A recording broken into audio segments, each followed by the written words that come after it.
The dust settled over Whispering Pines Ranch like a weary sigh.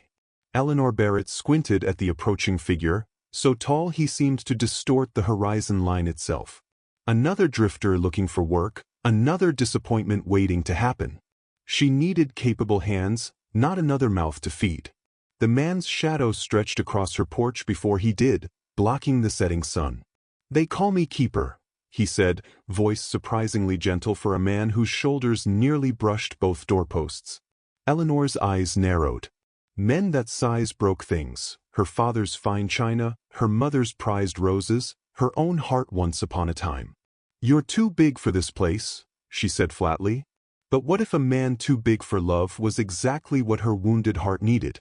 Before we jump back in, tell us where you're tuning in from, and if this story touches you, make sure you're subscribed because tomorrow I've saved something extra special for you.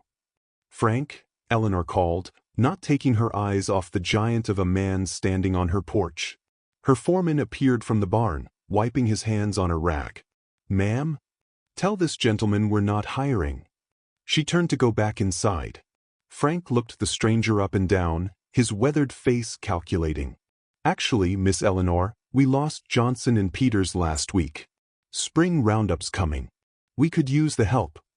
Eleanor's shoulders tensed. She turned slowly, hands still on the doorknob. The silver pocket watch in her dress pocket seemed to grow heavier, her father's voice echoing in her memory. "Never show weakness when you're outnumbered, Ellie girl." "Fine," she said coldly. "Bunkhouse is that way. First light tomorrow. One mistake and you're gone." The giant, Keeper, nodded, a slight smile touching his lips before disappearing. "Yes, ma'am." Later, Eleanor sat at her father's desk, the ranch ledger open before her. Red numbers stared back accusingly.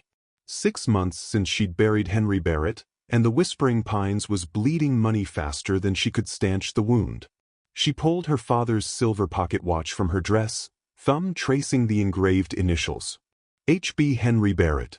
The last in a long line of Barrett men who'd built this ranch from nothing.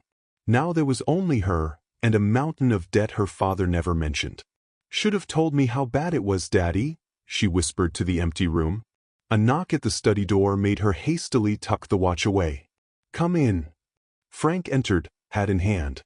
"Got the new man settled. Thought you'd want to know." "What's his story?" "Doesn't say much. But he's worked cattle before. Can tell by his hands." Eleanor snorted. "Hands like sledgehammers. He'll break more than he fixes." Frank shook his head. "Don't think so, ma'am. Watched him handle that new bridle with no trouble. Big don't mean clumsy." "We'll see," Eleanor said dismissively. "Put him on the north fence tomorrow. That'll test him." After Frank left, Eleanor walked to the window. In the distance, she could see the bunkhouse, light spilling from its windows. The men would be playing cards, sharing a bottle of whiskey, sizing up the newcomer. Her ex-husband's voice slithered through her memory. "Asterisk running this place is men's work, Ellie. You're just going to fail spectacularly, asterisk." Eleanor straightened her spine. She'd prove them all wrong. She had to. Dawn broke crisp and clear. Eleanor was already on her second cup of coffee when the hands gathered for breakfast. She watched through the kitchen window as they filed into the cookhouse, Keeper ducking to clear the doorframe. She rode out an hour later to check the north fence line, expecting to find the job half done.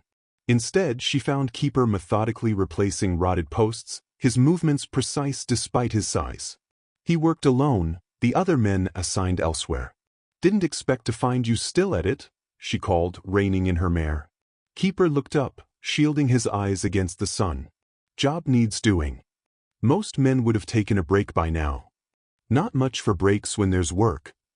He lifted another post into place, setting it with a gentle firmness that belied his strength. Eleanor watched him work, grudgingly impressed despite herself. "Where'd you learn ranch work?" "Here and there." He hammered the post secure, each strike controlled. "That's not an answer." He paused, looking at her directly for the first time. His eyes were the deep blue of a mountain lake, clear and unfathomable. "No, ma'am, it's not." That evening, Eleanor was reviewing supply orders when she heard voices from her father's study. She found Keeper standing by the bookshelf, examining her father's collection of pocket watches displayed in a glass case. "Those aren't for sale," she said sharply. Keeper turned, no guilt on his face. "Beautiful craftsmanship. They're family heirlooms. My father collected them." He nodded, hands carefully at his sides. "Had one once. Silver, like that one." He pointed to Henry Barrett's favorite. "Gift from someone who believed in me." "And where is it now?" A shadow crossed his face. "Lost it. Long time ago." "Well, these aren't getting lost. Or sold." Eleanor moved to the desk, making it clear the conversation was over. Keeper headed for the door, then paused. "Ranch this size must be hard to run alone." Eleanor's head snapped up. "I'm managing just fine." "Yes, ma'am. Seems like you are." He touched his hat and ducked through the doorway, leaving Eleanor staring after him, wondering why his simple observation felt more like recognition than judgment. A week passed with Keeper proving himself capable if quiet. Eleanor kept waiting for the mistake that would justify dismissing him.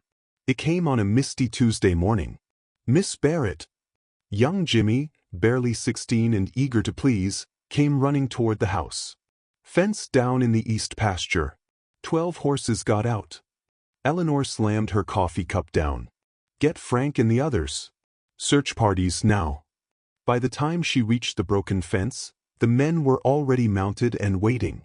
A 20-foot section lay splintered on the ground. "What happened?" she demanded. Frank examined the damage. "Something hit it hard. Or someone." Eleanor's eyes found Keeper, standing quietly with his mount. "You were working this section yesterday." "Yes, ma'am. And now it's destroyed and we've got 12 valuable horses scattered who knows where." Keeper said nothing, accepting the accusation with a slight nod. "Frank, you take Rodriguez and the Western Trail. Jimmy, you and Peterson check the creek bed." "Oh, should split up more," Keeper interrupted softly. "Cover more ground." Eleanor bristled at being corrected. "Fine. I'll go north. Alone." "Begging your pardon, ma'am," Frank interjected, "but nobody rides alone. Too dangerous." "I'll go with Miss Barrett," Keeper offered. "Like hell you will," Eleanor snapped, then caught Frank's disapproving look. Her father's voice. "Again, never let them see you're afraid, Ellie girl." "Fine. Let's go." They rode in silence for an hour, scanning the horizon for signs of the missing horses. The mist burned off, leaving a crystal blue sky and warming sun. "Tracks head east here," Keeper said, pointing to disturbed ground Eleanor hadn't noticed. "How can you tell?" "See that bent grass? And there." He pointed again. "Hoofprint. Fresh." They followed the trail into a ravine where the land dropped sharply. Eleanor was about to suggest they double back when Keeper raised his hand. "Listen." A soft nickering echoed from below. At the bottom of the ravine stood a young colt, barely a year old, trembling beside a fallen tree. "That's Tempest," Eleanor whispered. "My best prospect." His legs caught. She started to dismount, but Keeper was already on the ground. "Easy now," he cautioned. "Spooked horse is dangerous." "I know horses," Eleanor said irritably. "Yes, ma'am. But he doesn't know me." To her surprise, Keeper didn't approach the frightened animal. Instead, he reached into his pocket and pulled out a small wooden whistle, hand-carved with delicate patterns. "What are you doing?" "Introducing myself." He put the whistle to his lips and blew a gentle, melodic tune that seemed impossible from such a simple instrument. The colt's ears pricked forward. Keeper continued playing, each note clear and sweet in the morning air. Slowly, he began walking toward the horse, the tune never faltering. Eleanor watched, transfixed, as Tempest's trembling subsided. The colt's eyes remained fixed on Keeper, ears forward with curiosity rather than fear. When he reached the animal, Keeper pocketed the whistle and began speaking in a low, soothing voice. His massive hands moved with surprising gentleness, examining the leg without causing further distress. "Branch caught his halter," Keeper called up. "Leg's fine. Just scared." With careful movements, he freed the colt and led him up a gentler slope to where Eleanor waited. "That whistle," she said as Keeper handed her the lead rope. "Where did you learn to play like that?" A ghost of a smile touched his lips. Made it myself. Animals respond to music same as people. And you just happen to carry it with you? Never know when you might need to make a friend. He mounted his horse with an easy grace that belied his size. They found the other horses gathered in a meadow a mile further east. As they herded them back, Eleanor noticed fresh boot prints near the broken fence. These aren't ranch boots, she said, examining the distinctive tread. Keeper knelt beside her. City boots. And look. He pointed to a freshly cut tree stump nearby. Someone's been taking timber. Timber thieves, Eleanor realized. They broke the fence. Keeper nodded. Not my work that failed.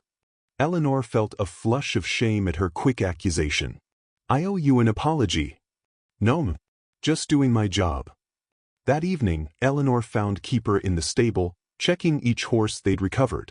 I'd like you to work with Tempest, she said without preamble. He trusts you. Keeper looked up, surprise briefly crossing his features. Be my pleasure. As she turned to leave, Eleanor paused. That whistle. Would you play it again sometime? His eyes met hers, something warm flickering in their depths. Any time you'd like to hear it, Miss Barrett. For the first time since he'd arrived, Eleanor didn't immediately look away. The town of Whispering Pines consisted of one main street, a handful of businesses, and more gossip than sense. Eleanor hated going there but needed supplies. The bell above Miller's general store jingled as she entered. Eleanor Barrett. Martha Miller greeted her with a smile that didn't reach her eyes. How's that ranch of yours holding up? Just fine, Martha. I need feed, flour, coffee, and… The bell jingled again. A well-dressed man entered, expensive suit out of place in the dusty store. His eyes landed on Eleanor with calculated interest. Miss Barrett, he tipped his hat. Lawrence Reed, Western Bank and Trust. I've been hoping to meet you. Eleanor stiffened. Mr. Reed. What brings a city banker all the way out here? Business opportunities. I understand your property sits on some valuable land. My ranch isn't for sale. Reed smiled thinly. Everyone has a price, Miss Barrett, especially when facing financial difficulties. Martha Miller's ears practically twitched. If you'll excuse me. Eleanor finished her shopping and left, the banker's eyes following her out. The next morning, a letter arrived. Eleanor read it in her study, hands trembling with fury. The bank was calling in her father's loans, all of them, with interest accrued. The sum was astronomical. Vultures, she whispered, memories of her ex-husband Charles flooding back. His gambling debts, the money he'd borrowed against the ranch without telling her, his midnight disappearance leaving her to clean up his mess. Miss Barrett? Frank stood in the doorway. Everything all right? Eleanor quickly folded the letter. Fine. What is it? Keeper found more signs of those timber thieves. Thought you should know. At the north boundary, Keeper showed her fresh stumps and drag marks. They're getting bolder, he observed. They're the least of my worries, Eleanor muttered. Keeper studied her face. Banker trouble? Eleanor's head snapped up. How did you? Saw him watching the ranch yesterday. Man in a suit doesn't ride out this far for his health. It's nothing I can't handle. Never said you couldn't. Keeper knelt to examine a track. Just offering to help. Why would you help? You barely know me. Keeper stood, towering above her yet somehow not intimidating. Know enough. In town that afternoon, Eleanor marched into the bank. Reed kept her waiting 40 minutes before seeing her. The terms are quite clear, Miss Barrett, he said, examining his manicured nails. Your father's loans, plus your husband's subsequent borrowing. Ex-husband, Eleanor corrected sharply. Regardless, the full amount is due by the end of the month. That's impossible and you know it. Reed smiled without warmth. Then perhaps we should discuss alternatives. Dinner tonight? Eleanor left the bank, rage and fear battling in her chest. She didn't notice Keeper until she nearly walked into him. Miss Barrett? What are you doing in town? She snapped. Picking up supplies. Frank mentioned you were headed this way. His eyes narrowed at her expression. Bank meeting didn't go well. It wasn't a question. Eleanor sighed, the fight draining out of her. No. Tell me on the ride back? She surprised herself by nodding. On the journey home, Eleanor found herself explaining the situation. Her father's declining health in his final years, the money he'd borrowed to keep the ranch going, her disastrous marriage to Charles, who'd added to the debt before disappearing. Now the bank wants it all, immediately. It's impossible. Keeper listened silently, nodding occasionally.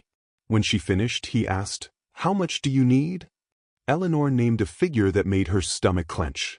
"That's considerable," he said quietly. "It's hopeless is what it is." She laughed bitterly. Maybe I should take Reed up on his dinner invitation. Though I suspect it's the ranch he's after, not me. Man like that doesn't deserve your time. Keeper's voice held an edge she hadn't heard before. There are other options. Like what? Spring cattle prices are up. Early drive might fetch enough to buy time. Eleanor stared at him. How do you know about cattle futures? Keeper's expression closed. Pick things up. Here and there. That night, unable to sleep, Eleanor walked to the stables. A light flickered from within. She found Keeper sitting on a bale of hay, mending tack by lantern light. "Don't you ever sleep?" she asked. He looked up, unsurprised by her presence. "Don't need much." "Where did you learn to repair leather like that?" "Mother taught me. Said big hands need to learn gentle work." Eleanor sat across from him. "You never talk about yourself." "Not much to tell." "I don't believe that." His hand stilled. "Past is past, Miss Barrett. Man can't change it, just learn from it." "And what have you learned?" Keeper's eyes met hers, unexpectedly vulnerable. That sometimes the biggest mistakes come from the best intentions. In the lantern light, Eleanor noticed for the first time how his size seemed less intimidating and more protective. The thought unsettled her. "Good night, Keeper." "Good night, Miss Barrett." As she left, Eleanor realized he still hadn't really answered her question. Dark clouds gathered on the horizon as Eleanor finished the morning chores. Spring storms were common but unpredictable in this part of the country. Gentle rain one minute, destructive fury the next. "Storm's coming," Frank observed, joining her on the porch. "Big one." "The lower pasture?" "Already moving the cattle to higher ground." Thunder rumbled in the distance. Eleanor watched the hands driving the herd toward the northern ridge, all except Keeper, who was examining the creek that bordered the eastern property. "What's he doing?" she asked. Frank shrugged. Said something about the creek bed. Wouldn't elaborate. By midday, the sky had darkened to an ominous green-gray. The first fat raindrops fell as Eleanor rode out to find Keeper, still at the creek. "You need to get back," she called over the rising wind. "Storm's nearly here." Keeper looked up from where he knelt on the bank, a weather-beaten journal open beside him. "Creek's going to flood.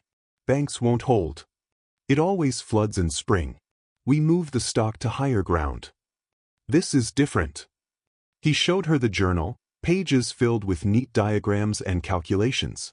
"Creek feeds into the lower basin. If it overflows here, your east grazing land will be underwater for weeks." Eleanor frowned. "How do you know that?" "Watershed patterns. Been watching the erosion." Lightning cracked overhead, followed immediately by thunder. The rain intensified. "We need to go.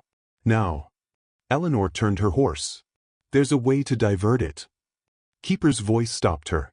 "Reinforced channel here could save your grazing land." "In the middle of a storm? Impossible." "Not if we act now." Eleanor hesitated. "Frank won't like it." "Then don't ask Frank." The absurdity of the situation, standing in the pouring rain discussing hydrology with a ranch hand, struck Eleanor suddenly. "You're either brilliant or crazy." Keeper's mouth quirked. "Been called both." An hour later, Eleanor found herself directing men in the driving rain, following Keeper's plan. Frank had objected strenuously until Keeper explained the concept with such clear authority that even the skeptical foreman fell silent. "Where'd you find this fella?" Frank shouted to Eleanor over the storm as they worked to create a diversion channel. "He found me," she answered, suddenly realizing the truth of it. The work was brutal.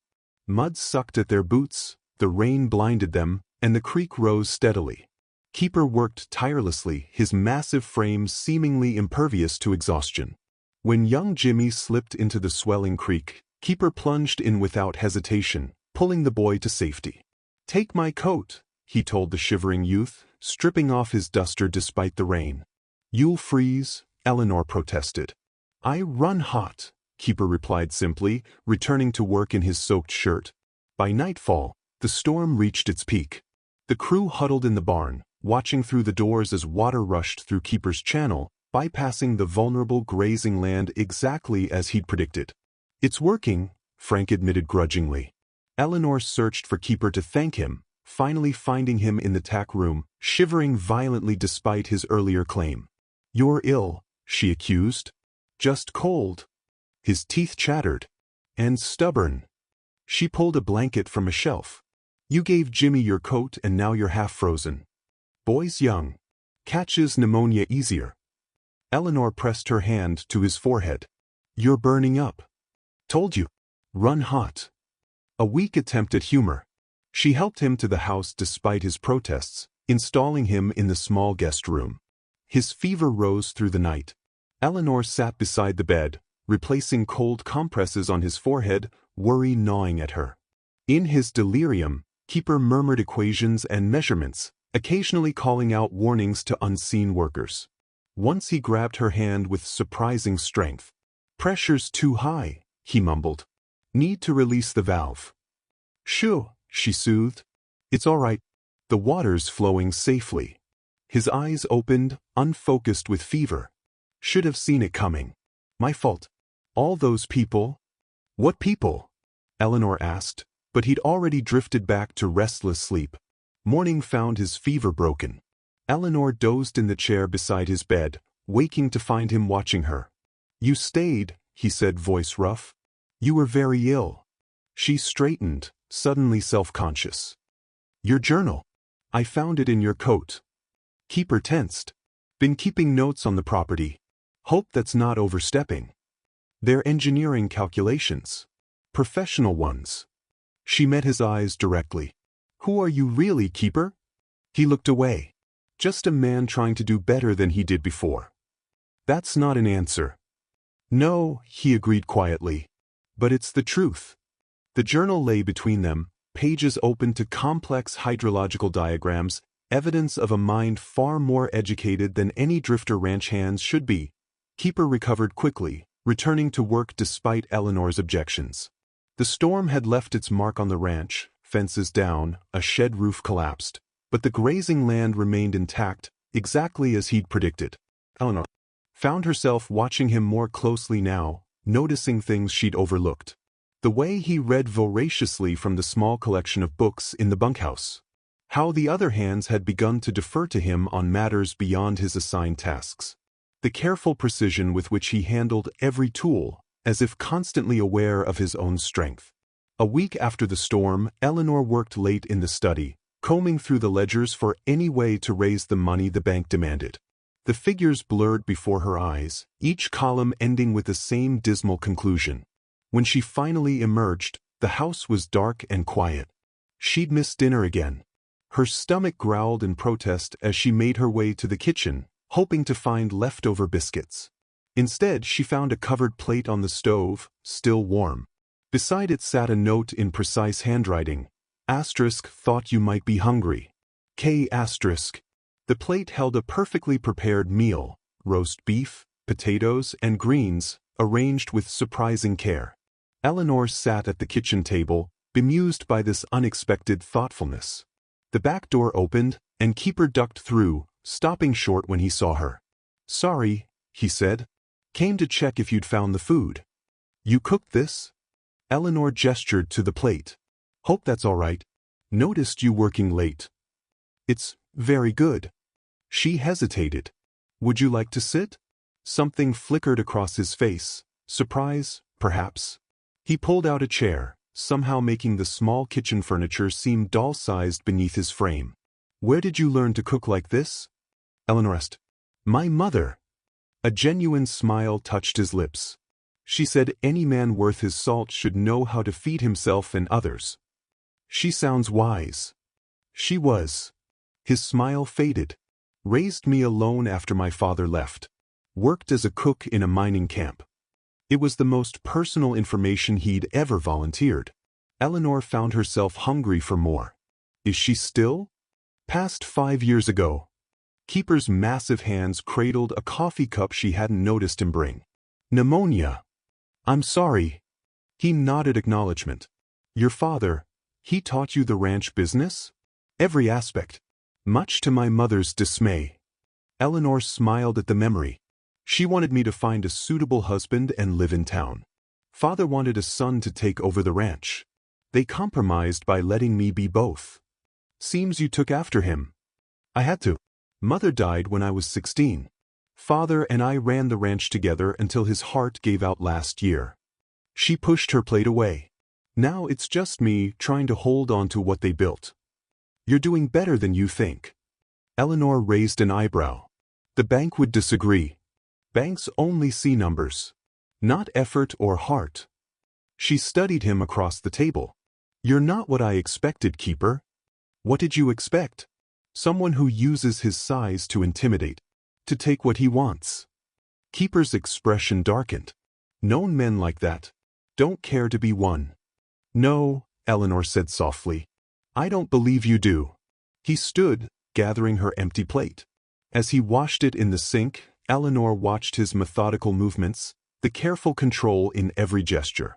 You don't have to do that, she said. Don't mind. Hands need different kinds of work. The domesticity of the moment struck Eleanor suddenly. This giant of a man washing dishes in her kitchen, the quiet companionship of their conversation.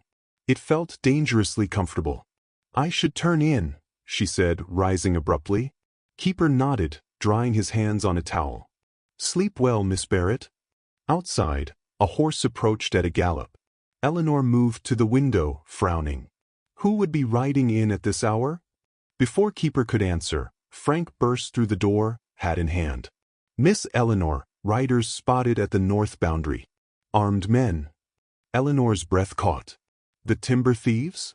Can't say for sure. But they're watching the house. Keeper moved to the window, his bulk blocking the lamplight. Eleanor noticed how he positioned himself between her and the glass. How many? He asked Frank. 3, maybe 4. Keeper's face hardened. Get the men armed, but discreetly. No confrontation tonight. Frank nodded and left. Eleanor found her voice. Those are my orders to give. Yes, ma'am. Keeper's eyes never left the darkness beyond the window. What are your orders? The question wasn't challenging but deferential. Eleanor swallowed. Do as you suggested. And she hesitated. Stay in the house tonight. In case they come closer. I'll take the front room. He finally turned from the window, his expression unreadable. Nothing will happen to you, Miss Barrett. Not while I'm here. The simple declaration should have sounded like bravado.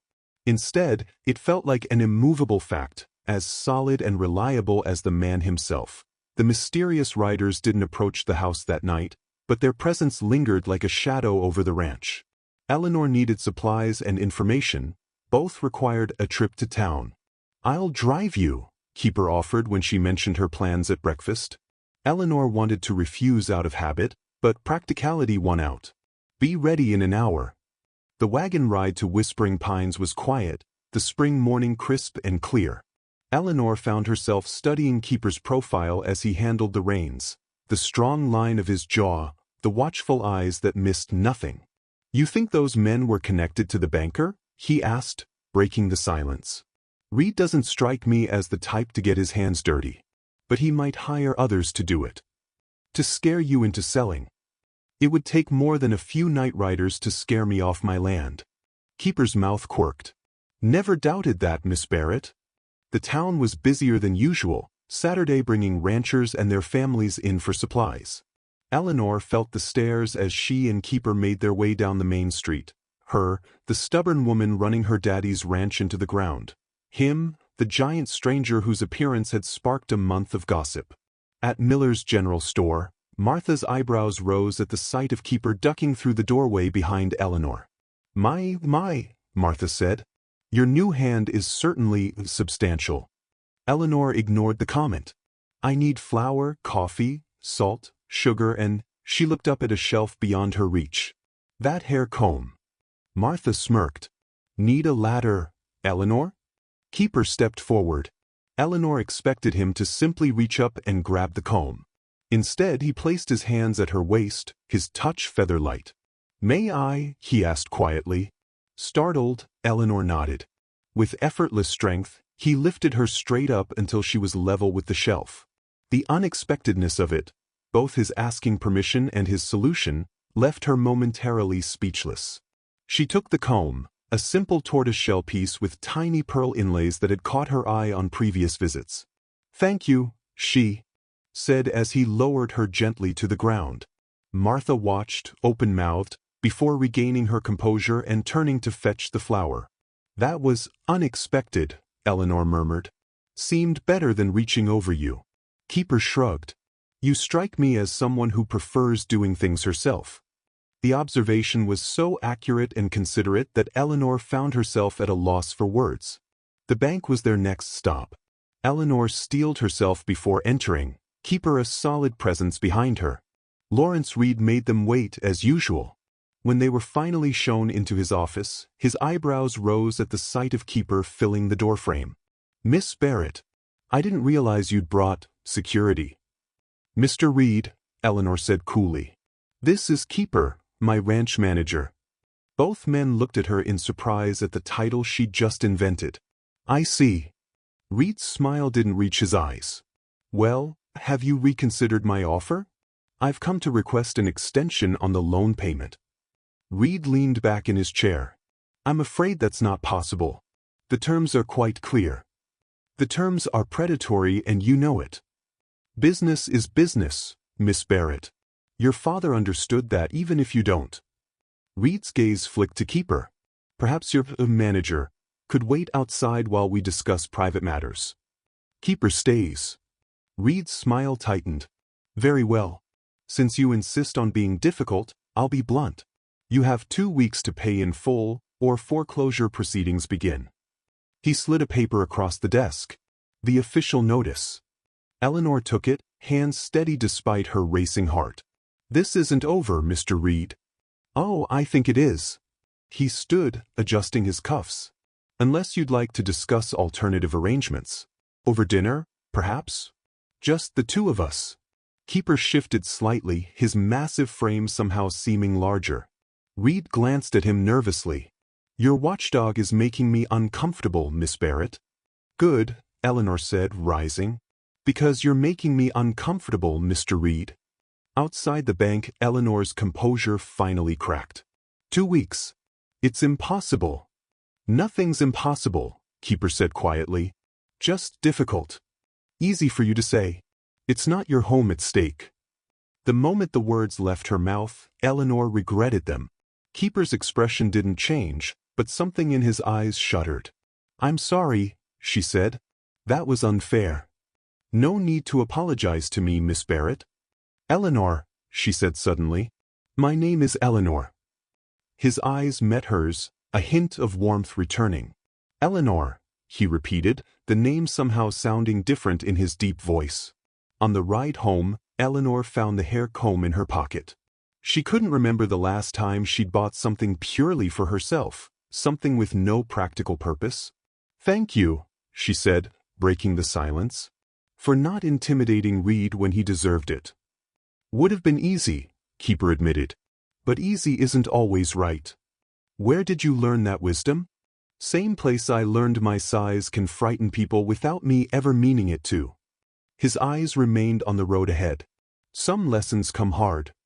That evening, Eleanor wore the comb to dinner, her hair arranged simply but with more care than usual. She told herself it was just to enjoy her small purchase. But when Keeper's gaze lingered on it for a moment before quickly looking away, she couldn't deny the small flutter of satisfaction she felt. The next morning began with shouting. Eleanor hurried from the house to find Frank facing off with 2 men on horseback at the property line. She recognized Victor Sullivan immediately, owner of the neighboring Circle S ranch and her father's longtime rival. Sullivan, she called, striding toward them. What brings you to trespass on my land? Victor Sullivan was in his 60s, weathered and lean, with cold eyes that had never held any warmth for the Barretts. Beside him sat his son, Carter, 10 years Eleanor's senior and twice as arrogant. "Hardly trespassing when the boundary's in dispute," Victor replied. "Your cattle have been drinking from my water." "That creek has watered Barrett cattle for 3 generations, Eleanor countered. "The boundary is 50 yards west of it." "Not according to my survey." Victor gestured to a paper Carter held. "New county assessments put that creek on Sullivan land." Eleanor's jaw tightened. "Convenient timing, Victor. Did Reed tell you he's trying to force me out?" Carter smirked. "Bank problems, Eleanor? Daddy always said a woman couldn't handle ranch business." "Your daddy says a lot of things, Carter. Most of them wrong." The sound of approaching hoofbeats made them all turn. Keeper rode toward them, his size making even the large ranch horse beneath him seem small. "Everything all right, Miss Barrett?" His voice was calm, but his eyes assessed the situation carefully. "The Sullivans are claiming our water rights have changed." Keeper dismounted, moving to stand beside her. Carter's smirk faltered at the sight of him. "Where'd you find this one?" Carter asked. "Circus let him go?" Keeper didn't react to the jab, his attention on the paper in Carter's hand. "May I see that survey?" "It's official county business," Victor snapped. "Keeper is my ranch manager," Eleanor said, the title coming more naturally now. "He speaks for Barrett interests." Victor reluctantly nodded to Carter, who extended the paper with obvious reluctance. Keeper's hands dwarfed the document as he studied it carefully. "This survey uses Richardson's Rock as the starting point," he noted. "But that's not the original boundary marker." Victor's eyes narrowed. "What would you know about it?" "County records from 1878 establish the boundary markers," Keeper replied evenly. "Original survey used the lightning-struck oak and the 3-stone cairn as reference points." Eleanor stared at him, astonished. She'd heard her father mention those markers, but they hadn't been used in her lifetime. "That's ancient history," Carter scoffed. "New survey supersedes old records." "Not if the new survey misidentifies historical markers," Keeper countered. "Original boundary stones should still be in place. Easy enough to verify." Victor studied Keeper with new wariness. "And I suppose you know where to find these alleged stones?" "I believe I do." Keeper pointed toward a ridge. "Historical maps show them along that ridgeline. The creek flows entirely on Barrett land according to those markers." Eleanor fought to keep her expression neutral. "How did Keeper know all this?" "Let's settle this," she suggested. "We'll find the original markers. If they prove the creek is on Barrett land, you withdraw your claim." "And if they don't?" Victor challenged. "Then we'll discuss water rights like civilized neighbors." Victor and Carter exchanged glances. "Fine," Victor finally agreed. "Tomorrow morning." As the Sullivans rode away, Eleanor turned to Keeper. "How do you know about boundary markers from 1878? "County records room. Spent some time there while you were meeting with the banker." "Why would you do that?" Keeper shrugged. "Property disputes are common when a ranch seems vulnerable. Thought it might be useful to know the legal boundaries." Frank joined them, shaking his head. "Sullivan's been waiting years to grab that water. Old bastard never got over your father winning the Patterson contract back in '92. "It wasn't just business," Eleanor explained to Keeper. "My father and Victor Sullivan were both in love with my mother. She chose my father." "Some men can't accept losing," Keeper observed. "Carter's no better," Frank added. "Had his eye on Eleanor since you two were kids." Eleanor grimaced. "Until I made it clear I wasn't interested. Then he married the banker's daughter. Lasted all of 2 years before she left him. Now he wants your ranch," Keeper concluded. "He'll have to get in line behind Reed," Eleanor said bitterly. The next morning, Keeper led them to the ridge he'd indicated. After an hour of searching, he stopped beside an unremarkable pile of rocks. "Here," he said, kneeling. "The 3-stone cairn." Frank looked skeptical. "Just looks like rocks to me." Keeper carefully moved the top stone, revealing faded markings underneath. "Survey insignia. 1878. Victor Sullivan's face darkened as he examined the evidence. The stone was unmistakably a boundary marker, exactly where Keeper had said it would be. The lightning oak should be 400 yards that way, Keeper said, pointing east, away from the creek. They found the remains of the ancient tree exactly where predicted. Victor couldn't argue with the physical evidence, though his expression suggested he wanted to. This doesn't change anything, Carter insisted. The new survey is incorrect, Keeper interrupted quietly. And attempting to enforce incorrect boundary claims is legally questionable. Carter stepped toward him threateningly. You calling my father a liar, big man? Keeper didn't move, but something in his stance made Carter stop short. I'm stating facts about surveying methods. Nothing more. We're done here, Victor said abruptly. Keep your damn creek. For now. As they rode away, Eleanor turned to Keeper. That was impressive. Just research. No, Eleanor said. That was more than research. You're educated in property law. Something flickered in Keeper's eyes. Picked up a few things over the years. You keep saying that. But normal ranch hands don't pick up detailed knowledge of 19th century property law. Keeper met her gaze steadily. I'm not normal in a lot of ways, Miss Barrett. For once, Eleanor didn't argue with that assessment. Eleanor couldn't stop thinking about Keeper's knowledge of the boundary markers. It was one more piece of a puzzle that didn't fit the image of a drifting ranch hand. That evening, she found herself in her father's study, searching through old newspapers he'd kept. She wasn't sure what she was looking for until she found it. A Denver Post from 3 years ago. The headline caught her eye. Construction disaster narrowly avoided. The article described a near catastrophe at a dam construction site outside Denver. A support structure had begun to fail during inspection, threatening to collapse on the workers below. The article mentioned a large man with unexpected agility who had recognized the danger sign seconds before collapse and managed to clear the area, then stabilized the structure long enough for everyone to escape. 3 workers owe their lives to the quick thinking of the unnamed hero, the article read, who disappeared before authorities could formally recognize his actions. Eleanor stared at the grainy photograph accompanying the article. The image was taken from a distance, showing workers fleeing a partially collapsed scaffolding. In the background stood a tall figure, shoulders broad, supporting a beam that should have required 3 men to hold. The face wasn't clear, but the size was unmistakable. Keeper, she whispered. The next morning, Eleanor watched him work with the young horses, his enormous hands gentle as he guided a colt through its first saddle training. She waited until he finished before approaching. I need to speak with you, she said without preamble. In private. Concern crossed his features. Problem? That depends on your answers. In her father's study, Eleanor closed the door and faced him directly. Who are you really?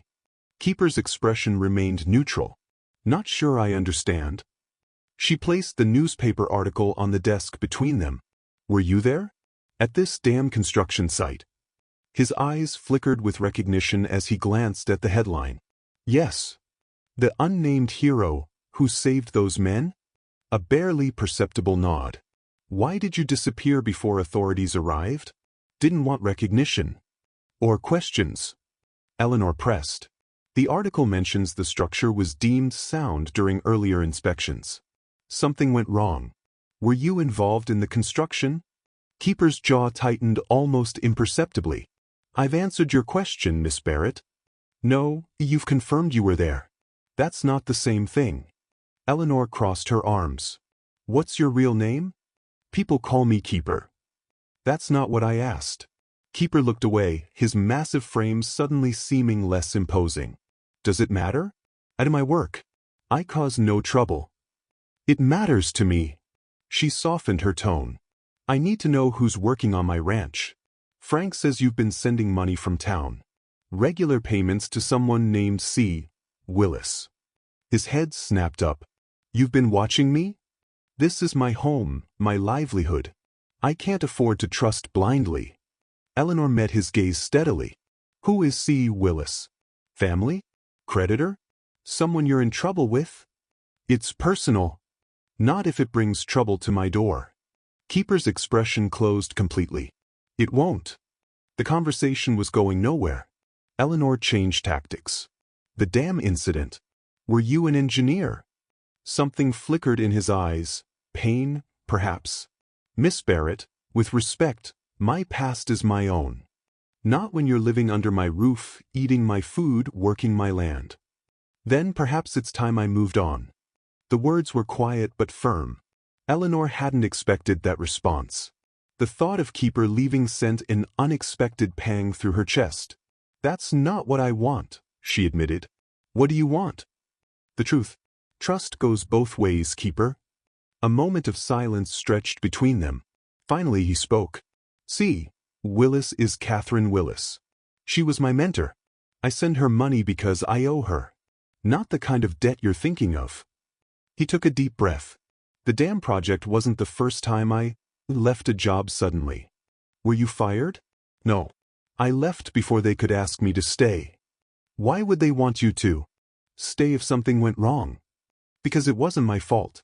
Officially. His voice hardened. But I should have seen it coming. Should have checked more thoroughly. Eleanor studied him, this mountain of a man somehow diminished by whatever memory haunted him. You blame yourself for something that wasn't your fault. People could have died. Some things you don't get second chances on. Is that why you came here? Running from your past. Trying to make peace with it. Different thing. Eleanor considered his words. There was still something he wasn't telling her, but she recognized the pain of carrying burdens alone. My husband, ex-husband, told me the ranch's financial troubles were my fault, she said suddenly. That if I'd been a proper wife instead of playing rancher, he wouldn't have had to gamble to feel like a man. Keeper's expression darkened. Man blames others for his weaknesses isn't much of a man. It took me years to see that. Eleanor sighed. We all have ghosts, Keeper. I won't pry into yours anymore. But I need to know I can trust you. You can. Two simple words, spoken with such quiet certainty that Eleanor found herself believing them despite her lingering questions.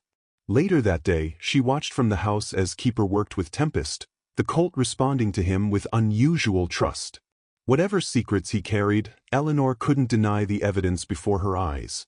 A man whose powerful hands had never once harmed anything in her care. 3 days of relentless rain turned the world to mud.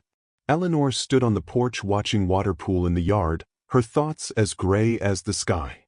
1 week remained before Reed's deadline, and she was no closer to a solution. Keeper appeared beside her, rain dripping from his hat. Creek's rising fast, he reported. Need to move the herd to the high pasture. Already? It's never flooded this early in the season. Not taking chances. He hesitated, then pulled a small wooden object from his pocket. Made this last night. It was a miniature model of the ranch, carved with astonishing detail. Tiny buildings sat in a landscape of hills and valleys, with blue paint marking the creek. It's beautiful, Eleanor said, genuinely impressed. How did you make something so delicate? Careful hands. His eyes held hers for a moment. But that's not why I made it. Look here. He pointed to where the creek curved around a hill. Rain's coming down in the high country. When that water reaches us, it won't just be the creek overflowing. Whole valley could flood. Eleanor studied the model, suddenly understanding. The eastern pasture is a natural basin. And your herd is grazing right in it. Within the hour, every hand was moving cattle to higher ground. The sky darkened further, rain coming down in sheets that made it difficult to see more than a few yards ahead. Sullivan should move his herd too, Keeper shouted over the downpour. His south field is lower than yours. Not our concern, Eleanor called back. It'll be worse than the last storm. His cattle could drown. Eleanor wiped rain from her eyes, conflicted. The Sullivans had been nothing but trouble, yet the thought of losing livestock to drowning sat ill with her. Go tell him, she finally ordered. But be quick about it. We need you here. Keeper nodded and rode toward the Sullivan property line. By evening, the Barrett cattle were safely relocated, but Keeper hadn't returned. Eleanor paced the porch, peering into the gray curtain of rain. He should have been back hours ago, she told Frank. Sullivan probably ran him off at gunpoint, Frank said grimly. Stubborn old coot never did take advice. A flash of lightning illuminated the yard, followed immediately by a deafening crack of thunder. The storm was directly overhead now. I'm going to look for him, Eleanor decided. Not in this, you ain't, Frank objected. Can't see your hand in front of your face out there. As if to punctuate his point, the rain suddenly intensified, driven sideways by gusting wind. Something's wrong, Eleanor insisted. I can feel it. Before Frank could argue further, a rider appeared through the deluge, horse struggling through mud nearly to its knees. It wasn't Keeper, but Carter Sullivan, his face pale beneath his rain-slicked hat. Barrett, he shouted, dismounting clumsily. Need help. Creeks jumped its banks, whole homesteads flooding. Fathers trapped in the house. Eleanor stared at him, momentarily frozen by the unexpected plea from her neighbor's arrogant son. Where's Keeper? She demanded. Your man's trying to shore up the bank, but it's giving way. Sent me to get help. Carter's usual smugness was gone, replaced by genuine fear. Please, Eleanor. Father can't swim. 10 minutes later, Eleanor rode with Frank and 2 hands toward the Sullivan Ranch, Carter leading the way. The rain was apocalyptic now, the world reduced to water and darkness punctuated by lightning flashes. They heard the roar before they saw it. The creek transformed into a raging torrent that had already consumed half the Sullivan property. The main house stood on slightly higher ground, but water swirled around its foundation, rising visibly. There. Carter pointed to a massive figure in the water, working to secure a rope between the house and a sturdy oak. Keeper! Eleanor's cry was lost in the storm's fury. The next lightning flash revealed Victor Sullivan at an upstairs window, his face a pale oval of fear. Between the house and safety stretched 30 yards of churning water. Keeper fought his way back to them, powerful strokes cutting through the current that would have swept a smaller man away. Ropes secure, he shouted when he reached them. But the house foundation's undermined. Won't hold much longer. My father can't make it across that water, Carter said desperately. He's too weak. Keeper nodded grimly. I'll go back for him. No. Eleanor grabbed his arm. It's too dangerous. The current's getting stronger. No choice. Keeper squeezed her hand once, then turned to Frank. If the house goes, pull us in with the rope. Keeper, Eleanor began, but he was already moving, powerful body cutting back into the flood. They watched as he reached the house and disappeared inside. Minutes passed with no sign of movement. The water continued to rise. Come on, Eleanor whispered, eyes fixed on the dark windows. A tremendous crack split the air as a section of the house foundation gave way. The entire structure shuddered. Pull the rope. Frank shouted. Now. The men heaved on the lifeline, muscles straining. For a terrifying moment, nothing happened. Then 2 figures emerged from the upstairs window, Keeper with Victor Sullivan on his back, clinging to his shoulders. Hand over hand, Keeper pulled them along the rope, fighting the current that tried to tear them away. Victor's face was a mask of terror, his knuckles white ware. They gripped Keeper's shirt. When they finally reached solid ground, Victor collapsed, coughing up water. Carter rushed to his father while Eleanor found herself moving to Keeper, who stood bent over, hands on his knees, breathing heavily. You could have drowned, she said, voice shaking with an emotion she couldn't name. Keeper straightened, water streaming from his clothes. Couldn't let him die. Not if I could prevent it.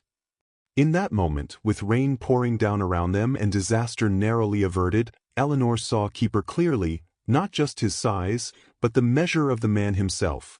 The Sullivan house was uninhabitable, half its foundation washed away by the flood. Eleanor surprised herself by offering their bunkhouse to the displaced ranch hands and the main house guest room to Victor, who was suffering from exposure and exhaustion. Your man saved my life, Victor admitted gruffly from his sickbed. Never expected that from a Barrett employee. Keeper doesn't hold grudges, Eleanor replied. Unlike some people I could name. Victor had the grace to look uncomfortable. Been a lot of water under the bridge between our families. More than usual, recently, Eleanor said dryly. A ghost of a smile touched the old man's lips. You're as sharp-tongued as your mother was. I'll take that as a compliment. The rain finally stopped the next day. Eleanor was assessing the damage to her property when a sleek black automobile came bouncing down the muddy road. Lawrence Reed emerged, grimacing as his polished shoes sank into the muck. "Miss Barrett," he called, waving an envelope. "I thought I'd deliver this personally." Eleanor took the envelope, already knowing its contents. The foreclosure notice was official now, printed on bank letterhead with her deadline circled in red ink. 5 days, she read aloud. "You're enjoying this, aren't you?" Reed smiled thinly. "Business is business, my dear. Nothing personal." "The hell it isn't." She crumpled the notice in her fist. "You've wanted this property since my father refused to sell to your bank 10 years ago. Henry Barrett was a stubborn fool. The land is worth more than the ranch ever will be." "Worth more to whom?" Eleanor demanded. "You have buyers lined up already, don't you?" Reed adjusted his cuffs. "Several interested parties. The most promising being Sullivan Enterprises." "Carter," Eleanor realized. "You're working with Carter Sullivan. Mr. Sullivan recognizes the potential here. Unlike you, clinging to outdated sentimentality." Reed's smile turned predatory. "Of course, there are still options available to you." "I'm not selling to you or Carter." "Perhaps a merger of interest then? Marriage has consolidated properties since time immemorial. Carter is still unmarried and you—" He looked her up and down. "Well, beggars can't be choosers, can they?" Eleanor's palm itched with the desire to slap the smug expression from his face. "Get off my property, Reed." 5 days, Miss Barrett." He turned to go, then stopped at the sight of Keeper approaching. "Ah, your pet giant. Tell me, does he do tricks as well?" Keeper stopped a few paces away, his expression unreadable. "Everything all right, Miss Barrett?" "Mr. Reed was just leaving," Eleanor said coldly. Reed brushed past Keeper, deliberately bumping against him. Keeper didn't move an inch, causing the banker to stumble slightly. "Watch yourself, big man," Reed sneered. "After foreclosure, you'll be looking for new employment. I hear the circus is hiring." Keeper said nothing, which somehow seemed more dignified than any retort. When Reed's automobile had disappeared down the road, Eleanor slumped against the porch railing, the crumpled notice still clutched in her hand. "How bad?" Keeper asked quietly. 5 days to pay in full." She laughed bitterly. "Might as well be asking me to fly to the moon." "How much?" Eleanor named the figure, a sum that represented her father's lifetime of work and her own desperate struggle to keep the ranch afloat. Keeper was silent for a long moment. "There might be a way." She looked up sharply. "What way?" "Cattle prices in Denver are high right now. Spring premium. Denver's 5 days hard drive, and that's in good weather. With the roads washed out. There's a route through Sullivan Canyon that cuts the journey to 3 days. If we leave tomorrow with the prime stock, we could make it. Sullivan Canyon is on Sullivan land. Victor owes you now." Keeper's eyes held hers. "And I know a few things about negotiating right-of-ways." Hope flickered in Eleanor's chest, fragile as a candle flame. "Even if we get permission, the herd's scattered after the flood. I can have them gathered by morning. And who would drive them? Most of the hands are helping rebuild the Sullivan place." "I would." "You would. Frank and Jimmy can handle a herd this size if the route's clear." Eleanor studied his face, searching for doubt and finding none. "You really think this could work?" "Yes." Simple, direct, confident. Eleanor made her decision. "I'll speak to Victor." To her surprise, Victor agreed immediately. "After what your man did for me. Take the damn canyon. Take anything you need." Carter was less enthusiastic. "Father, you can't be serious. If Barrett makes that sale, then she keeps her ranch and pays her debts honorably," Victor cut him off. "Something you might learn from." Eleanor didn't miss the significance of the exchange or the dark look Carter gave her as he left the room. That night, she found Keeper in the barn, preparing saddles and equipment for the drive. "It's a desperate plan," she said without preamble. "Desperate times." He didn't look up from his work. "If it fails." "It won't." "You can't know that." Keeper finally met her gaze. "No. But I believe it. Sometimes that's enough. Eleanor watched his hands, so large yet moving with such precision as they checked leather straps and buckles. Why are you doing this? She asked suddenly. This isn't your fight. Isn't it? He straightened to his full height. I work this land. I eat the food it provides. I sleep under its roof. That makes you an employee, not a stakeholder. Maybe I care about more than just a paycheck. The simple declaration hung in the air between them. Eleanor felt something shift in her chest, a wall beginning to crumble. We leave at first light, she said, her voice steadier than she felt. I'll be ready. Keeper nodded once. So will I. Dawn broke clear and cold as Eleanor saddled her horse. True to his word, Keeper had the herd gathered, 60 of her best cattle, enough to fetch the price they needed if the Denver market held. Frank looked over the hand-drawn map Keeper had prepared, showing their route through Sullivan Canyon. This is mighty detailed, the foreman observed. You've been through here before? Once, Keeper replied, not elaborating. Eleanor studied the map, noting the carefully marked water sources, resting points, and potential hazards. This isn't just from memory. This is professional work. Keeper secured his saddlebags without responding to her implied question. Young Jimmy, eager for his first cattle drive, couldn't contain his excitement. Miss Eleanor, you really coming with us? Most owners don't drive their own herds. Most owners aren't fighting for their land, she replied, checking her rifle before sliding it into its scabbard. They set out as the sun crested the eastern hills, the cattle moving at a steady pace towards Sullivan Canyon. Eleanor rode point with Keeper, Frank took the left flank, and Jimmy handled the right. It was a small crew for the herd size, but the route was direct, and all four were experienced hands. By midday, they reached the canyon entrance, a narrow gap between towering red rock walls that gradually widened into a passage just broad enough for the herd. The air cooled as they entered the shadow of the cliffs. Stay alert, Keeper cautioned. Flash floods can come through here with little warning. Thought you said this route was safe, Frank called from behind. Safer than alternatives. Not without risk.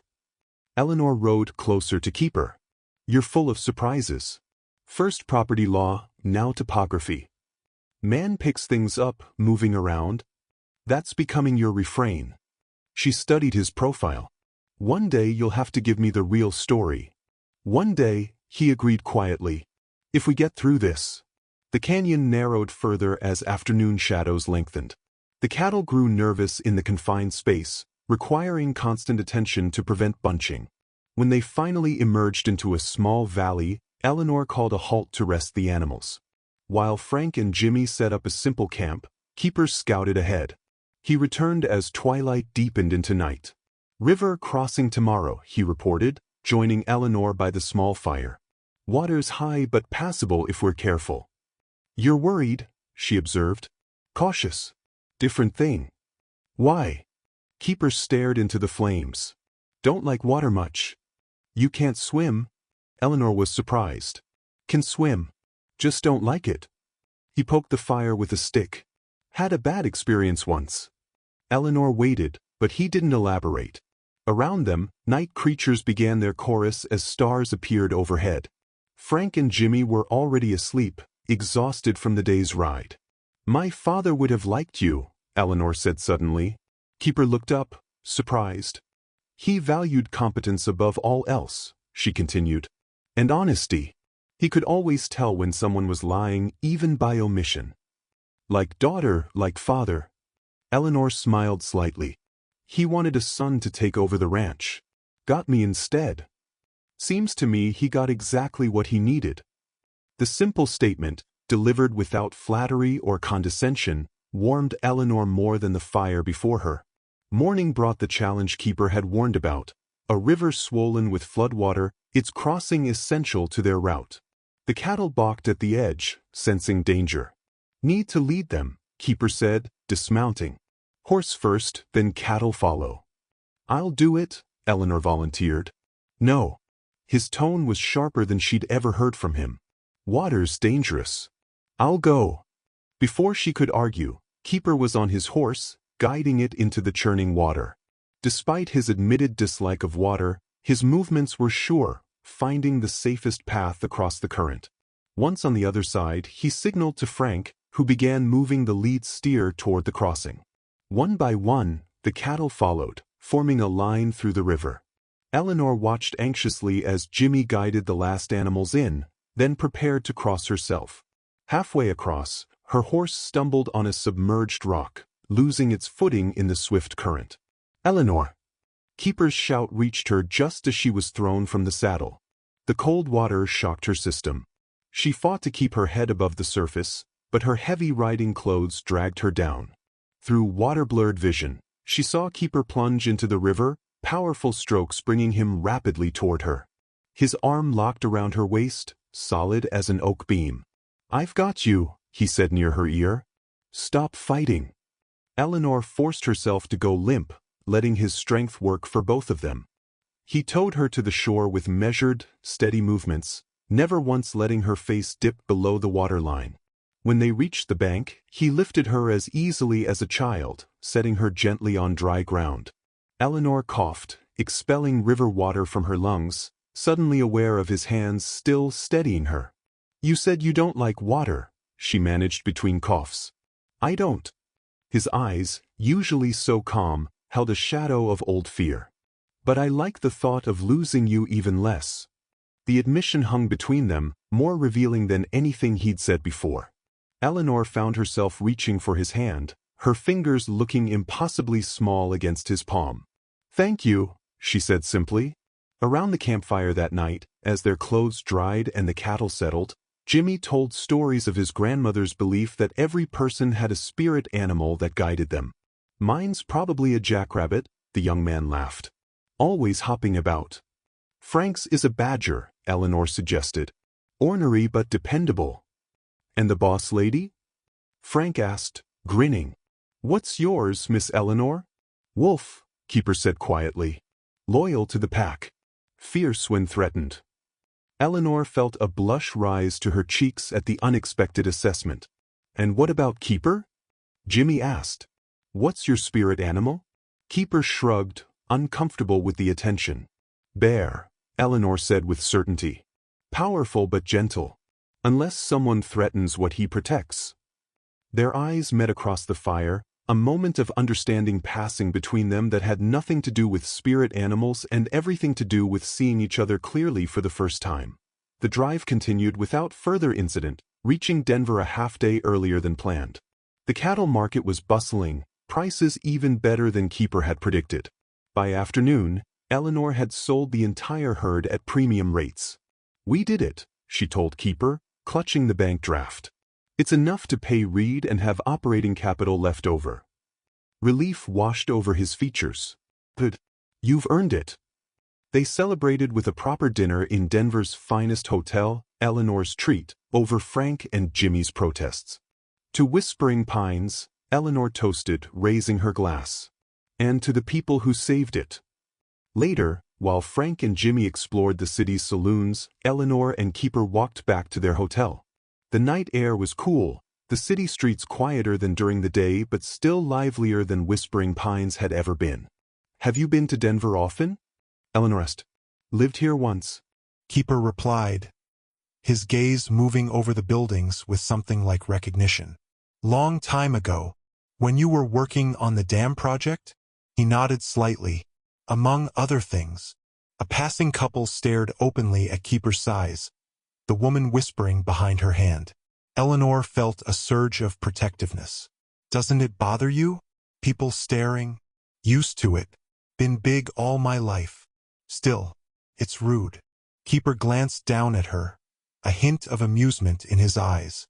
"Most people never look past what's obvious. Sighs, in my case. I did the same when you first arrived," Eleanor admitted. "Assumed you'd be clumsy, maybe dangerous. Natural reaction. Big things break things. Not you." She stopped walking, turning to face him. "You're the most careful person I know." Something vulnerable flickered in his expression. "Learned to be. Had to." They continued walking, turning onto a quieter street. A newspaper boy was still hawking the evening edition despite the late hour. The headline caught Eleanor's eye. Willis Engineering announces new dam project. She stopped so abruptly that Keeper nearly walked into her. Willis, she repeated. As in C. Willis? Keeper's face went carefully blank. We should get back to the hotel. No. Eleanor marched to the newspaper boy, purchasing a copy. The article described Catherine Willis, noted hydraulic engineer, breaking ground on a new project outside Boulder. This is her, isn't it? The woman you send money to. Keeper said nothing, which was answer enough. She's an engineer, Eleanor continued, scanning the article. And she mentored a promising young colleague who left the field after. She looked up sharply. After the Milton Creek Dam partial collapse. 3 years ago. People passed around them on the street, but Eleanor barely noticed, her focus entirely on the man before her, who suddenly seemed unable to meet her eyes. Your name isn't Keeper at all, is it? She pressed. People call me. Stop. Eleanor's voice was tight with frustration. No more evasions. Who are you really? A long silence stretched between them. Finally, he spoke. Michael, he said quietly. Michael Willis. Willis. You're related to Catherine Willis. She's my aunt. Raised me after my mother died. The pieces were falling into place. You were an engineer. Working with her. Michael nodded once, his massive shoulders seeming to carry an invisible weight. Was good at it, too. Until Milton Creek. The accident mentioned in the newspaper. The dam that nearly failed. My design. My responsibility. His voice hardened. My failure. They continued walking, slower now, as Michael finally told his story. How he'd been a promising engineering student, recruited by his aunt's prestigious firm straight from university. How his designs had won awards for innovation. How the Milton Creek project had been his most ambitious, until support structures began to fail during final inspection. The official investigation cleared me, he said, staring straight ahead.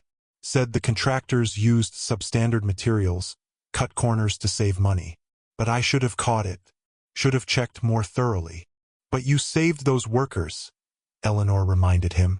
The article said, 3 men. Could have been 30 dead if the whole structure had gone during full operations. Michael's hands clenched at his sides. I left engineering the next day. Couldn't trust myself anymore. So you became Keeper. Catherine called me that when I was young. Said I was the keeper of the fire, the one who made sure the light didn't go out. A sad smile touched his lips. Ironic name for someone who let everything fall apart. But you didn't, Eleanor insisted. The investigation cleared you. Paper doesn't ease conscience, Eleanor. They had reached the hotel. Eleanor stopped at the entrance, turning to face him. The money you send her. Paying back what she invested in my education. She lost her reputation defending me. His eyes finally met hers, vulnerable and honest. I cost her everything. Least I can do is make sure she's comfortable. Eleanor thought of the wooden dam model he'd carved, the detailed map of Sullivan Canyon, the precisely calculated diversion channel during the flood. An engineer's mind, still sharp despite his self-imposed exile. You've been running for 3 years, she said softly. Hiding your education, your skills, becoming someone else. Not hiding, he corrected. Trying to find a way to use what I know without risking lives. Small things. One problem at a time. Eleanor looked at this mountain of a man, Michael Willis, not just Keeper, seeing him with new clarity. Not running from responsibility but carrying it with him everywhere, trying to atone for a failure that perhaps had never truly been his. Thank you for telling me the truth, she said. Should have told you sooner. Yes, Eleanor agreed. But I understand why you didn't. In his eyes, she saw the weight begin to lift, just slightly, the relief of finally being known. The journey back to Whispering Pines was quieter, more reflective. Eleanor found herself watching Michael, still keeper to Frank and Jimmy, with new understanding. Every careful movement, every measured word made sense now. His precision wasn't just carefulness. It was professional training coupled with hard-learned caution. They arrived home to find the ranch peaceful, Rodriguez and Peterson having kept things running smoothly in their absence. 2 days to spare before Reed's deadline, Eleanor told Michael as they unsaddled their horses. I'll ride into town tomorrow and pay him personally. Want to see his face when I do it. He won't be happy, Michael observed. That's precisely why I want to be there. Later that evening, Eleanor found Michael sitting on the porch, sketching in a small notebook. She sat beside him, curious. May I? She asked, gesturing to the book. He hesitated, then handed it over. The pages contained detailed designs for ranch improvements, a new irrigation system for the south fields, reinforced barn foundations, an expanded stable with innovative ventilation. These are remarkable, she said, turning each page with growing admiration. You've been planning these all along? Just ideas, ways to make the ranch more efficient. He looked uncomfortable with her praise, probably overstepping. No, Eleanor said firmly. It's brilliant. With these improvements, we could double production next year. Would take capital to implement, which we now have thanks to you. She handed back the notebook. Would you consider overseeing these projects? As our official ranch engineer. Michael looked surprised. You'd trust me with that? After what I told you? I trust you more because of what you told me. Eleanor met his gaze directly. You're not defined by one failure, Michael. The sound of his real name seemed to affect him deeply. He looked away, emotion tightening his features. Been a long time since anyone called me that, he said quietly. Would you prefer I didn't? No. He turned back to her. It's good to be myself again. The next morning, a telegram arrived from Denver. Eleanor read it with growing concern. Something wrong? Michael asked, finding her in the study. It's from the bank in Denver. There's a problem with the draft. They need additional signatures before releasing the funds. She looked upward. I have to go back. I'll come with you. No, I need you here. The Sullivan cattle are still using our north pasture while their place is rebuilt. Someone needs to oversee that. She sighed. I'll take Rodriguez. We'll ride hard and be back before Reed's deadline. Michael nodded, though he looked troubled. Be careful. Seems convenient, this delay. You think it's Reed's doing? How would he even know about the sale? Man like that has connections. Just watch yourself. Eleanor was touched by his concern. I will. She departed within the hour, promising to return in 2 days' time. Michael watched her go with a strange sense of foreboding he couldn't explain. That afternoon, another visitor arrived at Whispering Pines, an elderly woman in a modest traveling dress, arriving by hired wagon from town. I'm looking for Michael Willis, she told Frank when he greeted her. Frank frowned. No one here by that name, ma'am. Oh, I was quite certain. The woman consulted a letter in her hand. Perhaps he's using another name. Large man, quiet disposition, exceptionally skilled with structural engineering. Frank's eyebrows rose. You mean Keeper? Keeper. The woman smiled. Yes, that would be like him. Michael was repairing fence posts when Frank found him. Lady here to see you. Asking for Michael Willis. He froze mid-motion, then carefully set down his tools. Where is she? House. Seemed very proper, so I put her in the sitting room. Michael walked to the house with measured steps, his heart racing despite his outward calm. Only one person would come looking for him, especially now. She stood at the window, small and straight-backed despite her 70 years, gray hair neatly pinned beneath a sensible hat. When she turned at his entrance, her eyes lit with recognition and unmistakable affection. There you are, she said, as if they'd been separated for days rather than years. Still trying to disappear, I see. Aunt Catherine. Michael closed the door behind him. How did you find me? Your last letter had a Whispering Pines postmark. Catherine Willis approached him, reaching up to touch his bearded cheek. You look well. Better than when I last saw you. Why are you here? The question came out harsher than he intended. I received your last payment. She patted her handbag. Returned it to you, along with all the others. I don't understand. I never asked for repayment, Michael. That was your own penance, not my requirement. Her eyes, sharp despite her age, studied him carefully. The boulder project is moving forward. I need a senior engineer I can trust. Michael took a step back. No, I don't do that anymore. Because of Milton Creek? Catherine shook her head. A failure that taught us valuable lessons. Led to improved safety protocols across the industry. People nearly died. But they didn't. Because of you. She reached for his hand, her small fingers barely spanning his palm. You've punished yourself long enough, Michael. It's time to come home. Before he could respond, the door opened. Frank stood there, expression grave. Telegram from Miss Eleanor, he said, holding out the yellow paper. There's trouble. Michael took the telegram, reading the brief message with growing alarm. Asterisk draft contested by read through Denver connections. Account frozen. Returning immediately. Alert Victor Sullivan. Suspect Carter involved. Asterisk. When did this arrive? Michael demanded. Just now. Ryder brought it from town. Michael turned to Catherine, his decision immediate and absolute. I have to go to Denver. Eleanor's in danger. Catherine studied his face, understanding dawning in her eyes. This Eleanor. She matters to you. It wasn't a question, but Michael answered anyway. This. More than I realized until now. His aunt nodded once, decisive. Then we'll both go. I still have influence in Denver banking circles. As they prepared to depart, Michael found himself torn between two worlds, the engineering career Catherine offered, and the life he'd built at Whispering Pines. Between his past and a future he'd only just begun to imagine.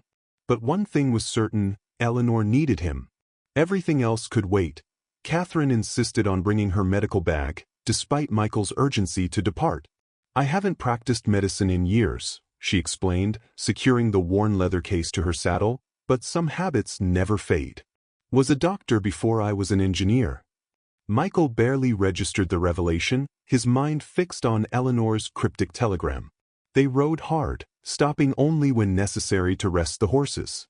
Frank remained behind to guard the ranch with strict instructions to alert Victor Sullivan to his son's suspected involvement. Tell me about this Eleanor, Catherine said during one brief rest. She must be remarkable to have earned your loyalty. Michael's hands stilled on his canteen. She is determined. Sees people for who they really are. And she knows who you really are? Just told her everything in Denver. Catherine studied her nephew's face. I haven't seen that look since you were designing your first dam. Passion returned to your eyes. Michael didn't answer, but he didn't need to. His aunt had always read him too well. They reached Denver late the following day, heading directly to the hotel where Eleanor had stayed during their previous visit. The clerk recognized Michael immediately. Few men of his size were easily forgotten. Miss Barrett? She checked out yesterday morning, the clerk informed them. Said something about meeting at the First National Bank. And did she return? No, sir. But a gentleman came looking for her. Left this when she didn't come back. He produced a folded note. Michael took it, recognizing Eleanor's handwriting on the outside. If anyone from Whispering Pines comes looking for me. Inside was a hastily scrawled message. Asterisk read working with Carter Sullivan. Meeting them at Sullivan Lumber Mill outside city. Do not come alone. Contact Sheriff Donovan. Asterisk. Where is this lumber mill? Michael demanded. The clerk gave directions to a facility several miles outside town. Catherine touched Michael's arm as they left the hotel. We should contact the sheriff as she suggested. No time, Michael replied grimly. If Reed has done anything to harm her. He didn't finish the thought. Didn't need to. The Sullivan Lumber Mill sat in a clearing. Surrounded by pine forest, a large structure with a water-powered saw operation. As they approached, Michael signaled Catherine to stay back. I can handle myself, she protested. Was patching up miners before you were born. Please, Aunt Catherine. I can't risk both of you. Something in his tone convinced her. She nodded, dismounting in the shelter of the trees. I'll be close if you need me. Michael approached the mill openly, scanning for signs of Eleanor or her captors.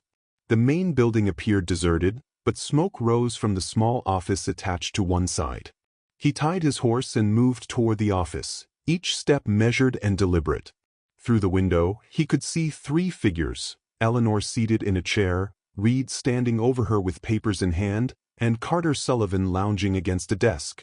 Eleanor's eyes widened when she spotted Michael through the glass. Reed noticed her reaction and turned, his face paling at the sight of the giant man approaching his door. Michael didn't knock. He simply opened the door and ducked inside, his presence immediately dominating the small space. "This is a private business meeting," Reed blustered, though his voice lacked conviction. "Doesn't look private to me," Michael replied, eyes fixed on Eleanor. "Looks like coercion." "Michael," Eleanor said, relief evident in her voice. "They're trying to force me to sign over the ranch. The cattle sale money is being held pending investigation of supposed irregularities," Reed interrupted. "Most unfortunate. But Miss Barrett has an opportunity to resolve her financial troubles permanently by signing the ranch over to Carter," Michael concluded. Carter Sullivan straightened, attempting bravado. "It's a fair business transaction. She can't pay her debts, we acquire the property." "She already paid her debts. With cattle you tried to prevent her from selling." "Accusations won't help her situation," Reed said smoothly. "The fact remains, the money is tied up indefinitely. The foreclosure proceeds tomorrow unless she signs these papers tonight." Michael took a step forward. Reed and Carter both flinched. "The lady isn't signing anything." Carter reached inside his jacket. "I think she will." Michael moved with surprising speed for a man his size, catching Carter's wrist before he could draw the revolver concealed there. With precise pressure, he forced the younger man to drop the weapon. "That was unwise," Michael said quietly. Reed backed away, hands raised. "Now, let's be reasonable. No need for violence." "I'm being reasonable," Michael replied. "Could have broken his wrist. Chose not to." Eleanor stood, moving to Michael's side. "They forged documents claiming the cattle weren't mine to sell. That's why the bank froze the funds." "Convenient story," Reed sneered, regaining some confidence. "But the papers are quite convincing. Signed by Victor Sullivan himself." "Forgeries," Eleanor insisted. "Prove it," Carter challenged. "My father's signature is on those documents. His word against yours." "Actually," came a new voice from the doorway, "I believe it's his word against his own." Catherine stood there, her medical bag in one hand and a telegram in the other. "Who the devil are you?" Reed demanded. "Dr. Catherine Willis," she replied crisply. "I took the liberty of wiring Victor Sullivan while Michael came to Miss Barrett's rescue. His response just arrived." She held up the telegram. "He categorically denies signing any documents regarding Barrett cattle and is, as we speak, informing the county sheriff of his son's fraudulent activities." Carter's face drained of color. "You're lying." "I never lie," Catherine said simply. "Terribly inefficient habit." Reed looked between them, calculating his options and evidently finding them lacking. "This changes nothing. The bank still holds the mortgage." "About that," Catherine continued, "as a major investor in First National of Denver, I've requested an immediate audit of all transactions related to Whispering Pines Ranch. The bank president seemed quite interested in my concerns about potential improprieties." "You can't do that," Reed whispered. "I already have." Catherine smiled pleasantly. "I may be retired, Mr. Reed, but I still sit on several banking boards. Amazing what people will do when you've known them since they were children." Eleanor looked at Michael, then at Catherine, understanding dawning in her eyes. "You're that Willis. Of Willis Engineering." "Among other things," Catherine confirmed. "Now, shall we all proceed to the sheriff's office? I believe we have quite a story to tell." The county sheriff was a practical man who recognized trouble when he saw it. Reed and Carter were held for questioning while Eleanor, Michael, and Catherine gave their statements. "Attempted fraud, coercion, forgery, and drawing a weapon with intent," the sheriff summarized, closing his notebook. "Mr. Sullivan won't be seeing daylight for some time, Miss Barrett." "And Reed?" Eleanor asked. "Bankers have fancy lawyers, But with Dr. Willis's evidence and your testimony, he'll likely lose his position at minimum.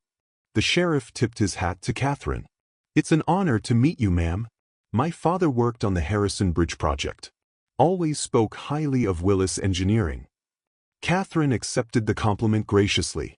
The Barrett Ranch deed, she reminded him. It should be returned to its rightful owner. Of course. He retrieved the document from his desk drawer, handing it to Eleanor. This belongs to you, Miss Barrett. I've officially noted the mortgage as satisfied based on the bank draft verification. Eleanor took the deed with trembling hands. It's really over? The ranch is free and clear. Free as air, the sheriff confirmed. Though I'd recommend recording the satisfaction at the county office first thing tomorrow. Outside the sheriff's office, Eleanor finally allowed herself to breathe. I can't believe it's done. You fought for what's yours, Michael said. Won it fair. Not alone. She looked between him and Catherine. I had unexpected allies. Catherine smiled. My nephew has excellent taste in employers. Or perhaps more than employers. Michael shifted uncomfortably. Aunt Catherine. Eleanor's gaze lingered on him. I never properly thanked you for coming after me. Didn't need thanking. Nevertheless. She held the deed tightly. Whispering Pines is safe because of you. Because of us, he corrected gently. They secured rooms at Denver's finest hotel, Catherine insisting on treating them to dinner in celebration. Over the meal, she regaled Eleanor with stories of Michael's early engineering projects. He redesigned our entire house water system at 12, she recalled fondly, after I complained about the weak pressure in my bathtub. Aunt Catherine, Michael protested, though without real annoyance. What? I'm proud of you. Turned to Eleanor. He's always had a gift. Sees how things work, how they could work better. I've noticed, Eleanor said, smiling at Michael's obvious discomfort with the praise. His ideas for the ranch improvements are brilliant. Catherine's expression turned more serious. Which reminds me, I still need a senior engineer for the Boulder project. Michael tensed. I told you. Yes, you don't do that anymore. Catherine waved away his objection. But I'm not getting any younger, Michael. This will likely be my last major project. I'd like family beside me. Eleanor felt a cold weight settle in her chest. Of course. Catherine was offering him his career back. The life he'd trained for, the work he excelled at. Why would he choose to remain a ranch hand when he could return to engineering? I should turn in, she said abruptly, rising from the table. It's been a long day. Eleanor, Michael began. Good night, she cut him off. And thank you again, Dr. Willis, for everything. In her room, Eleanor paced restlessly. The deeds sat on her bedside table, representing everything she'd fought for. The ranch was saved, but the victory felt hollow at the thought of Michael leaving. When had he become so essential? So intertwined with her vision of Whispering Pines' future? She'd hired him expecting disappointment, mockingly declaring him too big for love. Now she couldn't imagine the ranch, or her life, without him. A knock at her door interrupted her thoughts. She opened it to find Catherine Willis standing there, medical bag in hand. May I come in? I thought you might need something for sleep after such an ordeal. Eleanor stepped aside, allowing the older woman to enter. I'm fine, really. Catherine set her bag on the table, studying Eleanor with shrewd eyes. You care for my nephew. It wasn't a question. Eleanor didn't bother denying it. Does it matter? He'll be leaving with you. Will he? Catherine opened her bag, removing a small bottle. He hasn't given me his answer yet. What choice does he have? Engineering is his gift. His training. Ranching seems to suit him too. Catherine measured drops from the bottle into a glass of water. I've never seen him so at peace with himself. Eleanor accepted the glass, the liquid slightly bitter. He blames himself for Milton Creek. Still carries that guilt. This always took responsibility too seriously. Catherine's expression softened. But in his letters these past months, I've seen change. He's finding his way back to himself. I suspect that has more to do with you than with fence posts and cattle. Me? You see him, Eleanor. Not just his size or his skills, but him. Catherine closed her medical bag. That's rarer than you might think. I didn't at first, Eleanor admitted. I thought he was just too big. Too much. And now I know he's exactly right.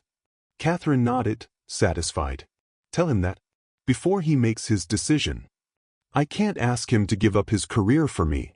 My dear, sometimes the greatest gift we can give someone is permission to choose their own path. Catherine moved to the door. Even if that path isn't what we imagined for them. After she left, Eleanor stood at the window, watching the city lights. The deed to Whispering Pines lay on the table, secure at last.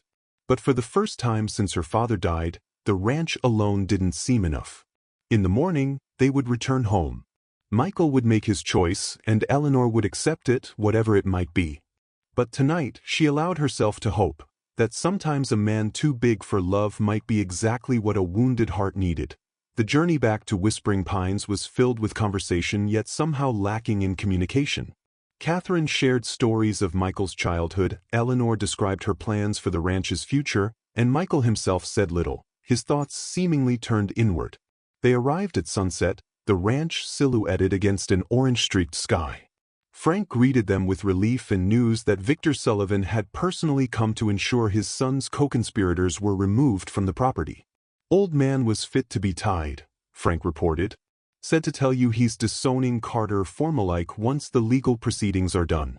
That couldn't have been easy for him, Eleanor said, surprising herself with sympathy for her longtime adversary. Man values honor above blood, Michael observed quietly. Difficult choice, but right one. His words seemed to carry additional weight, and Eleanor wondered if he was thinking of his own choice, between his aunt's offer and whatever Whispering Pines represented to him. The ranch hands organized an impromptu celebration dinner, delighted by the news that the property was secure. Catherine charmed them all with her direct manner and unexpected knowledge of ranch operations. My father ran cattle before he turned to engineering, she explained to Eleanor. I spent my childhood on horseback before books claimed me. Is that where Michael learned his skills? Eleanor asked, watching him across the room where he was showing Jimmy how to repair a broken chair leg. Some, perhaps. But Michael has always forged his own path. Sometimes too independently for his own good. Catherine's shrewd eyes followed Eleanor's gaze. He needs anchoring. Someone who lets him be strong without requiring him to be invulnerable. Later that evening, the hands drifted to the bunkhouse, and Catherine retired to the guest room, leaving Eleanor and Michael alone on the porch. The spring night was mild, stars emerging in a velvet sky.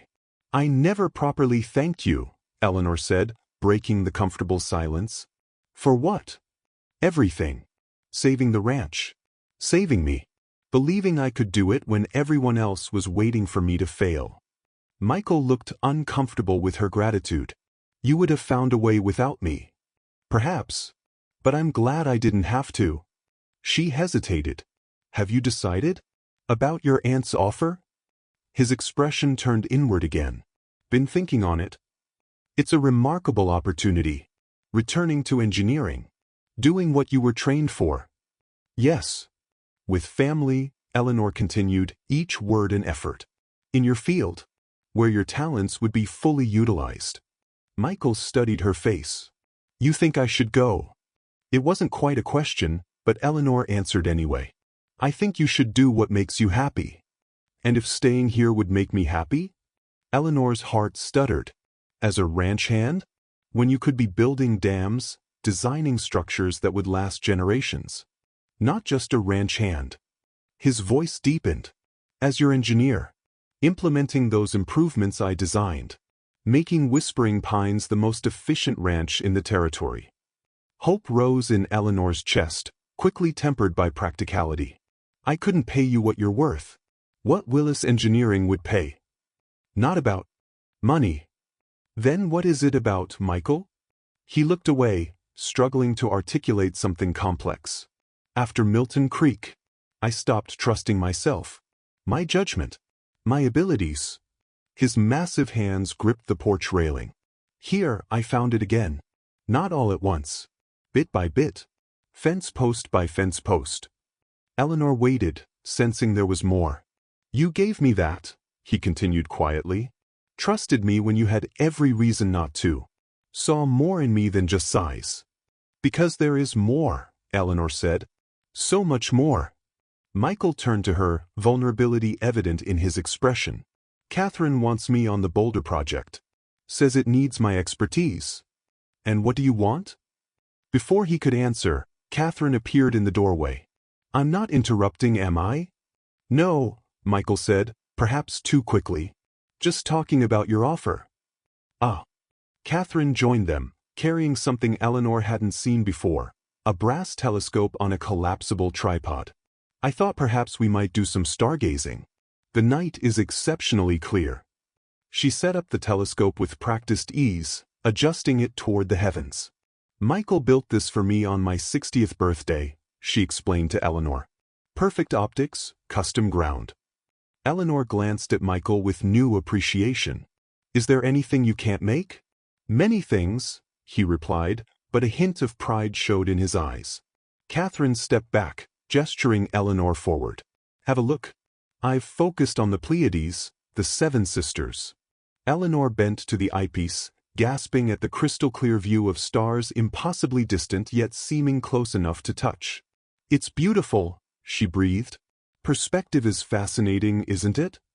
Catherine mused. Objects of enormous size and power appear as mere pinpricks from our vantage point. Yet up close. She glanced meaningfully at her nephew. Eleanor straightened, understanding the metaphor. It's easy to misjudge something when you're seeing it from the wrong distance. She found Michael watching her, something unreadable in his expression. I've been thinking, Catherine said suddenly.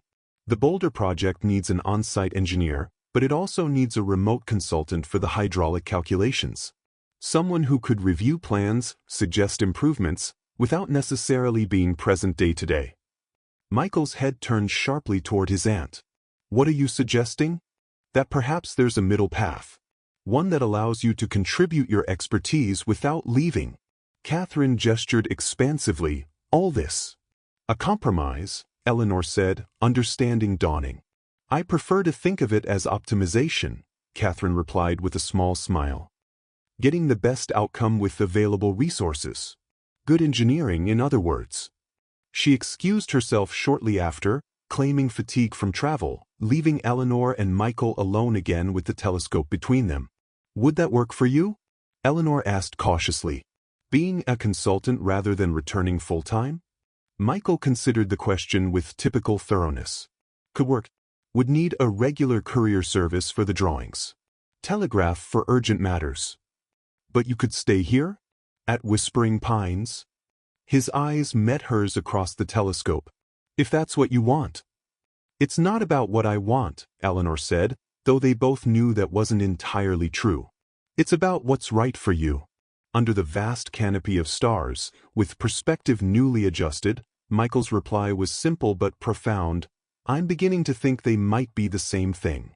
Morning brought news that Catherine would depart on the afternoon stage. The boulder project won't manage itself, she explained over breakfast. And I suspect you two have matters to discuss without an old woman hovering. Eleanor protested politely, but Catherine waved her off. My dear, I've lived long enough to recognize when three is a crowd. As Catherine packed her belongings, Eleanor found Michael in the workshop behind the barn. He was carving something, his massive hands impossibly gentle around the tiny knife. Your aunt is leaving today, Eleanor said. Michael nodded without looking up. She told me. Needs to get back to Boulder. And you? Have you decided? His hand stilled. Made something for you. He held out the small wooden object he'd been working on. Eleanor took it, turning it over in her palm. It was a perfect miniature horse, every detail rendered with astonishing precision, the flowing mane, the proud arch of the neck, even tiny eyes that seemed to hold life. It's beautiful, she whispered. Is this Tempest? Yes. Thought you should have something to remember him by. And me. Eleanor's head snapped up. You're leaving? Depends. Michael finally met her eyes. On what you want. I told you it's not about what I want. It's about what's right for you. And I told you they might be the same. He took a deep breath. I want to stay, Eleanor. At Whispering Pines. With you. The wooden horse felt suddenly warm in her palm. As my ranch engineer? As whatever you'll have me be. His voice dropped lower. Been thinking a lot about what you said when I first arrived. I said many foolish things then. Not foolish. Just not seeing clearly yet. Michael stepped closer, still leaving respectful distance between them. You said I was too big for love. Eleanor's cheeks flushed with remembered shame. I was wrong. Were you? His expression was thoughtful. Always been too big. Too much. Too strong, too quiet, too careful. Never quite fit anywhere. You fit here, Eleanor said softly. Perfectly. Because you made space for me. Saw past sighs to the man underneath. Eleanor gathered her courage. And what does that man want? To build something lasting. Not just dams or buildings. Michael gestured to the ranch beyond the workshop windows. This place. Making it thrive. Working the land. His eyes returned to hers. Standing beside you while we do it. As partners? Eleanor asked, her heart beating faster. If you'll have me. The wooden horse in her hand, the earnest man before her. Both representations of strength contained, power gentle enough to nurture rather than destroy. Eleanor had spent so long protecting herself, expecting disappointment, that the possibility of happiness seemed almost frightening. A commotion outside interrupted the moment. They emerged from the workshop to find Carter Sullivan riding into the yard, his expression thunderous. Barrett, he shouted, spotting Eleanor. This isn't over. Michael moved protectively to Eleanor's side as Carter dismounted, swaying slightly. He'd clearly been drinking despite the early hour. Your property line still cuts through my father's best timber stand, Carter slurred, pointing accusingly. He may have gone soft, but I haven't. That creek and everything east of it should be Sullivan land. The boundary markers are clear, Eleanor replied calmly. As is your legal situation. I suggest you leave before you make things worse for yourself. Don't you threaten me. Carter's hand moved toward his belt. Michael stepped forward, placing himself between Eleanor and Carter. That would be unwise. Carter sneered up at him. What are you going to do, giant? Crush me with those sledgehammer hands? Everyone knows you're too afraid of your own strength to actually use it. Not afraid, Michael corrected quietly. Respectful of it. Different thing. You're pathetic, Carter spat. Following this woman around like a trained bear when you could snap her in half. That's enough, Eleanor said sharply, moving to stand beside Michael rather than behind him. Leave my property now, Carter. Your property? Carter laughed bitterly. You couldn't even keep it without your pet giant scaring off the bank. What kind of rancher needs a man to fight her battles? The kind who knows when to accept help, came Catherine's voice as she emerged from the house, valise in hand. And when to stand her ground. Carter's bloodshot eyes darted between them. This isn't over, he repeated, backing toward his horse. I'll be back when I'm through with the legal nonsense. And next time? There won't be a next time, Michael said, his voice low but carrying. Eleanor Barrett runs this ranch. It's her land, her home. And I'll be standing beside her from now on. He turned to Eleanor, his next words meant for her alone. If that's what you want. Eleanor looked up at this mountain of a man who had saved her ranch, her life, and perhaps her heart. The man who carved delicate horses with hands that could bend iron, who listened more than he spoke, who used his strength to protect rather than intimidate. It is, she said, loud enough for Carter to hear. It's exactly what I want. Carter sputtered in rage but seemed to recognize the futility of further argument. He mounted his horse clumsily and rode off, threats trailing behind him like dust. Catherine approached, smiling at the sight of the wooden horse still clutched in Eleanor's hand. I see he gave you his parting gift. Not parting, Eleanor corrected. Just a gift. Then my wagon awaits alone. Catherine embraced her nephew. Visit when you can. Send your drawings regularly. And be happy, Michael. I will, he promised, his eyes on Eleanor. They stood together on the porch as Catherine's wagon disappeared down the road, The ranch spreading before them, fences to mend, fields to plant, a future to build. Did you mean it? Eleanor asked. About standing beside me? Michael's large hand enveloped hers, the wooden horse cradled between their palms. Every word. People will talk. The sharp-tongued spinster and the gentle giant. Let them. He smiled, rare and transformative. We know the truth. Eleanor leaned against him, feeling for the first time how perfectly they fit together despite their difference in size. That love has no limits?